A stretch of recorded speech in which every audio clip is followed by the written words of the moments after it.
Hey, what's up? There is something I want to talk to you about today. So, a few months ago, I started listening to This Is Uncomfortable. It's a podcast by Marketplace. Just like the name suggests, a lot of the episodes I heard made me uncomfortable. These were the conversations I was not ready to have with myself. But late 2024 was this era where I was trying to embrace other people's ideas. I had an open ear.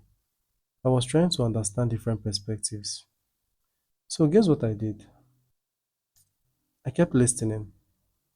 And I did gain something from it, even when I didn't fully agree.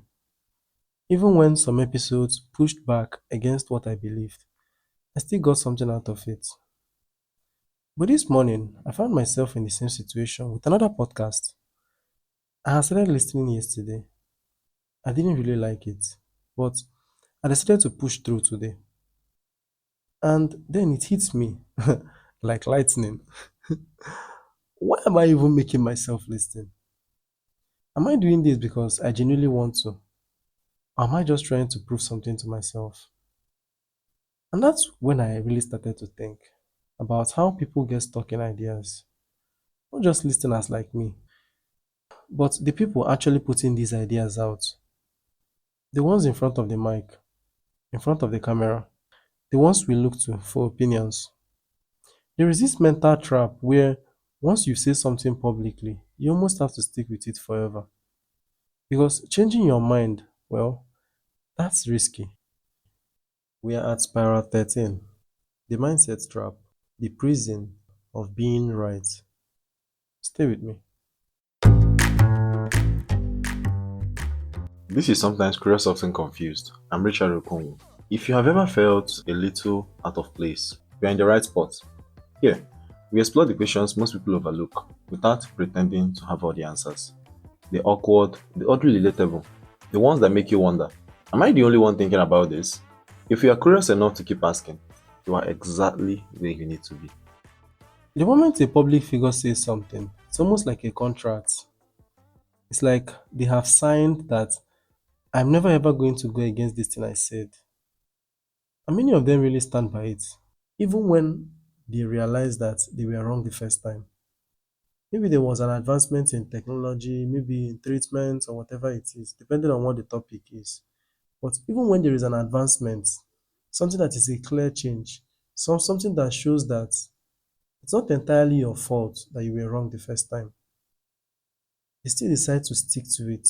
It's almost like a non-disclosure agreement that they signed because I don't know if these people sign agreements, but people just, the way they treat these ideas, like they are never allowed to go against it, especially when the public figure in question is a politician. It's almost like whatever they say, they stand on it. For the fact that I have said this, I can never go against it. We see it as a sign of instability when people go against something that they once stood for. And yeah, I think I've clarified that enough, but just in case you didn't get it the first time, I'm not talking about people contradicting themselves entirely. I'm talking about I made a mistake the first time. Now let me correct it. Things where there are clear rooms for improvement. It's almost like it's not in their dictionary. Even when they genuinely change their mind, there is this pressure to stand by what they said before, even when they know it's outdated. So what do? They double down. They reinforce old opinions, even when they know better. Even when they know that the only reason why they still support this is because they once supported it. I mean, talking about it now sounds kind of strange because why does someone need to stand on an idea? Why does someone need to stand on an opinion just because they said it before? I mean, you're wrong for Christ's sake. Wouldn't it be better if we made some changes, made some adjustments, admitted that we were once wrong? It's not entirely about a thing about taking responsibility. Please don't get me wrong. This has little to do with responsibility. This is not about it was my fault that I was wrong. I'm talking about even when it wasn't their fault, even when all it just takes is to admit there is an error here, there is a problem, and we fixed it. Nobody wants to admit that there's a fix. It's always like this is the 1.0 version. This is the initial version. We want to keep it that way. Sometimes it makes me wonder if this whole thing is about integrity or just good old fear. Like, are people just afraid? Is it because this doesn't have anything to do with integrity, if you ask me. I mean, if it was about integrity, then you should be honest, right? I think I was taught in civic education in secondary school. Was it in SS1? That one of the characteristics of integrity is honesty. But let's not get this thing wrong.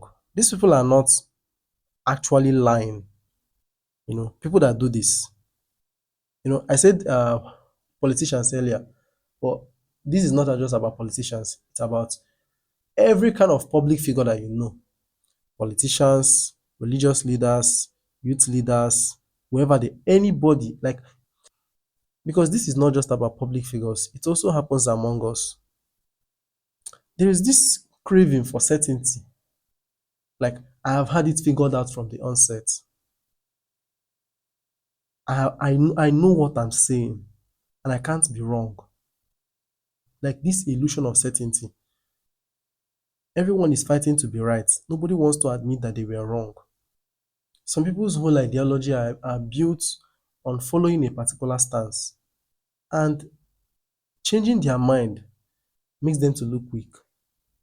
It's almost as if uncertainty is a sign of weakness, which in some cases it is. I mean, there are a lot of times, I mean, we now live in should I call it a vulnerable world, a world where people are allowed to show some kind of uncertainty. I'm allowed to tell you um, that this particular subject, I don't have any idea. Do you understand what you are talking about? But I'm going to try to research on that. I like lecturers and professors that do that. When they come to the class and you ask them a question and they're like, I don't know, but I would really appreciate if you research on that. I mean, they don't say it exactly that way. Nobody is that. They are not that nice.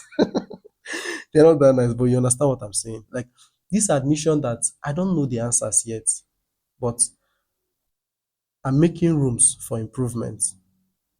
And that's the key. That's a very important feature in this whole conversation. Room for improvement. It's like there's no room for it. There's no accommodation. Everywhere is occupied with old junk ideas, things we are not ready to let go, even when they don't serve us anymore. And that's the most annoying part. They don't serve us anymore. They are outdated. I'm afraid that sometimes if I should, give the wrong information to my nephew and then come back 3 days later and tell him, this thing that I told you 3 days ago about this particular cartoon, I was actually wrong. What if he ceases to believe me from there? What if for every time that I share something with him, he keeps asking himself, what if he's wrong this time around? I mean, uncertainty is supposed to be a sign of strength because we are clearly showing that we are making rooms for improvement. But even with all this self-awareness, even though I know that it's like a sign of strength, I still have this fear. What if for every idea that I share with him, there is this doubt that will always be there? Of course, I shouldn't be worried about that. I should be teaching him to do the opposite. But all these things are easier said than done. And it's not like this whole thing, it makes people to stop thinking. It doesn't make them to stop thinking exactly. It just makes them to stop evolving, to stop, changing, to stop adjusting. And I keep bringing politics into this, even though I told myself I was going to keep politics out of this topic, but I can't help it. Because politics is one of those areas that almost everything seems black and white. There's no gray area. This party is supporting the opposite of what this party is supporting. Some subjects, like some ideas that if you should examine both sides, you will see that a little of this, a little of that from both sides will make everything better. But everyone just sits comfortably in their ideas, no matter how wrong they might know that they are. Like Everyone just they just want to stick to it because this is our mantra. Shey, that's the word that be. This is our mantra. This is something that we stand by. This is something that we stand by. If we go against this, we lose our followers. The whole thing is about followers and supporters. It doesn't have anything to do with genuine. It doesn't have anything to do with genuine. Like this is what I want to do. It's like it's less about that. It's less about that. It's more about what do people want to hear. Let me give them what they want to hear. People are not even thinking for themselves anymore. This episode is unofficially brought to you by My own Instagram. Yes. SCOC pod. No, following it won't change your life, but it might add a few more dumb questions to your list. And honestly, isn't that worth something? Just open Instagram, type SCOC pod, that's SCOC pod, and hit the follow button. You can engage with the post, drop a comment, or just lock in the shadows like the professional overthinker that you are. Either way, I see you. Who knows? You might come across something that will make you question everything, or maybe not. Sounds fun, right? Go check it out. Again, SCOC pod. SCOC pod. Thanks for the support. And I know, if you allowed me, I would have said that I'm going to discuss this particular thing I'm about to say in a future episode. But no, I want to talk about it. You know, this whole thing where people usually wait to see how the public are reacting. There are some people that are very, very slow when it comes to reaction because they are waiting to absorb what every other person has to say. They measure, they weigh, and then they try to react based on which one is going to cause the least damage. Like nobody has anything against you. This is just a trending issue. Why are you waiting to see what every other person has to say before you present your own opinion? Like I'm not saying everyone has to have an opinion on every issue. No, I'm actually against that. You shouldn't be forcing yourself to have an opinion. But if you should, why do you have to wait until everyone has presented theirs? Because you want the one that will cause you the least damage. You want to weigh both sides, the proposing and the opposing side. You want to weigh the both of them so that you can determine for yourself which one would I say, and people will not come for me, at least people in my circle. There are some problems that we are facing in this world now that some people don't want to talk about. Even I, as I'm speaking now, I'm afraid to talk about them because I don't know how people are going to react. I mean, yeah, I know how people are going to react to an extent, but what if I say them and people come for me? It doesn't make sense, and I know it doesn't make sense, but I guess being self-aware of all these things is not enough. Sometimes I feel like self-awareness is like a torture. Self-awareness is the thing that is supposed to, is this knowing that this is what you're supposed to do. This is what you're supposed to take responsibility for. This particular thing is not your fault. You understand what self-awareness is, right? I don't want to give you the dictionary meaning, but that's the summary of self-awareness. You know when something is your responsibility and when it's not. When is something your fault and when is it not your fault? What are you supposed to do? How are you supposed to respond? And the problem is not that we don't know what to do. We know what to do, but we are still afraid of doing them because we don't know how people are going to react. What if they come against you? It's everywhere, even with your 20 followers on Instagram. I know you can relate. Because what if you put something out there? What if you say something and then 3 years later you realize that you were wrong? What do you do about it? If it was on Twitter, do you retweet and make the corrections? Do you edit it? Do you show a clear indication that, hey, I edited this post and this is kind of an update? Or do you just wipe it clean with an eraser and just correct it, pretend like nothing happened? How do you treat it? How do you handle it? Because it matters. All these things are just about perception. How will people react to the changes we make at the end of the day? So where exactly do we draw the line? Where do we draw the line in all these things? And I know I talk about lines a lot because Drawing the line actually helps us to understand where things should stop, where things should stop mattering, where should this thing matter, where should it not matter. Because let's be real, action should have consequences, right? People should not just be changing their opinions at their convenience, especially when there are people's lives that are at stake based on the opinions that you are sharing publicly. If you have a social media presence, whether you are sharing the correct information or the wrong information, you are affecting lives, you are touching lives. Action should have consequences. And that's where I get confused about where the line should be. How do we make room for growth while still holding people accountable?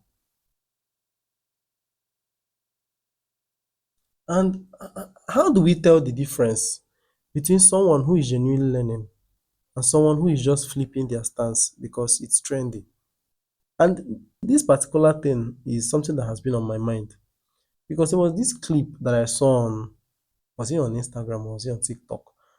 This American politician, as of this day, the thing that they stand for this day is something that they stood against 10 years ago. Like they were standing at the opposite side. And the reason why, and at least from my own perspective, one of the reasons is because they are now in a different political party. I don't even know if it was 10 years ago, but I know it was years ago when they were in a different political party. Like the whole thing is just insane. You want to tell me that the reason why you're supporting this idea is not even because you care about the people. It's not even because you care about the people that you are like the people that you are trying to lead. It's not because you care about them. The reason why you're supporting this idea is because it's what your party wants. My dear, I don't know anything. I don't know shit about politics, but I know wrong when I say wrong. How can it be that the only reason why you are supporting that particular idea is because that is what your party supports? Like, this whole thing is just a game. Everybody is just playing game. Everybody is just playing game. Everyone is just like the thing is just annoying. It's just annoying how people boldly stand and do this nonsense. It's annoying. I don't even know how to tell the difference between when someone is genuinely learning versus when they are just shape shifting. People are like chameleons. They are just switching colors. And I don't think I need to explain again. I don't know why, but I always see the need to keep emphasizing on something. But you are sharing an interpretation of what you understand or how you think people should be leading their life. And then years later, after technology has advanced and things have changed, and you can clearly see that things have advanced, communication is no longer the same. But you choose to stick to this your stiff idea because it doesn't align with what you supported 20 years ago. Please, please, I beg, I beg, I beg, I beg, I beg, I beg. I know just understand that. Share to each their own. And I don't need to emphasize on that any further because I know you are smart enough to understand what I'm saying. Everyone wants to present their own as the best. Even when you notice flaws in the system, when you see mistakes, things that shouldn't be so. And I'm not saying that the system should be flawless. Even in chemistry, there is no ideal gas. Ideal gas doesn't exist. That's at least one of the things I still remember from chemistry class. An ideal gas, a perfect gas does not exist. There is no perfect system. But the idea is not perfection to even start with. We're not talking about perfection. We're not talking about removing all forms of imperfection. No, that's not what we're talking. We're talking about making the necessary changes, making rooms for improvement, vacating spaces for improvement. I needed to say that vacating spaces so that you can visualize it as an actual room. Public figures don't want to be wrong. And as an audience, we don't even let them be wrong. We don't allow people to adjust, to say, hey, I didn't mean it that way, or I've learned something new. Because the moment they do, we start questioning their credibility. So we all kind of stiffen ourselves in our corners. We all keep playing the same game. And I don't know if this is the right thing or the wrong thing. Like, are we protecting ourselves from misinformation? Are we just making it impossible for anyone to change? Maybe the real trap, maybe the real trap isn't just being wrong. Maybe the real trap is never allowing ourselves to admit when we are wrong. Maybe that is it. Thank you so much for being with me today. Thank you so much for sitting and discussing with me today. I appreciate. Thank you so much for being present. Thank you so much for listening. Thank you so much for this conversation. I really appreciate.